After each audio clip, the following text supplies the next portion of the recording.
Joining us tonight, retired U.S. Army Lieutenant Colonel Tony Shaffer, now a senior fellow with the London Center for Policy Research. And Tony, let's start with what is now a pattern, and that is radicalized terrorists using vehicles to attack pedestrians, bicyclists, and now they brought that tactic to New York City. Absolutely. As sad as it is, look, Lou, they've done this all over Europe. They've been trying to do it here.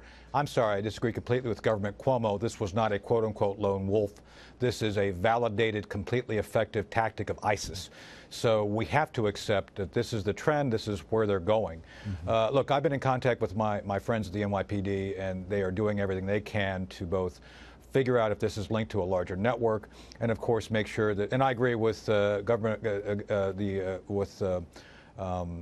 concept of Governor Cuomo and Mayor de Blasio pushing forward with the parade. I don't think there's an active threat, but we have to understand that this is not going away, and ISIS continues to do whatever they can to establish a network and to inspire and plan these sorts of attacks. And therefore, you know, you live in the best city in the world, Lou, for counterterror. I personally, I was there with you yesterday. I was down at 17th State Street, just about a half a mile from where this attack happened.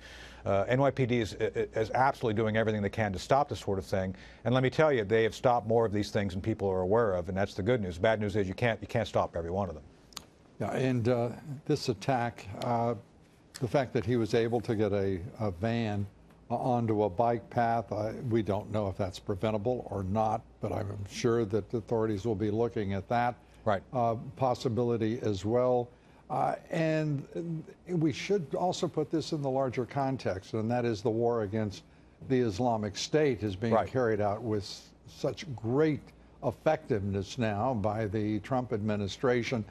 General Mattis and the Defense Department, the U.S. military doing an extraordinary job in taking the battle to ISIS and making a very big difference over there. And now we're seeing these attacks, even though they're horrific and they are tragic. They do not in any way seem to be preventable, and that's the reality that we're dealing with. We have to go with this two ways, Lou. First, as to your point, we can't stop everything, but we need to get ahead of the ideology. Again, I agree with President Trump on the enhanced screening. We don't want people coming here to kill us. I don't think Muslims who are already here want Muslims to come here and kill them. So let's be clear about that. We need to support the president on that. Regarding the campaign against ISIS, look, the operations at Mali that just recently had casualties, Lou, the Pentagon is doing more today globally than ever before, simply because you've denied ISIS territory, you have not denied them battle space. They've now reached out. They're all over the world. We need to get ahead of them. And third, we have to get ahead of the ideology. We have to do things to work with our allies in the faith, such as President al-Sisi of Egypt, who said in one of his New Year's Day speeches, they must, in their own religion, remove violence from Islam. So we must work with it. We can't do that for them. They need to do that. But we have to do this globally. To the larger point, the president is exactly right.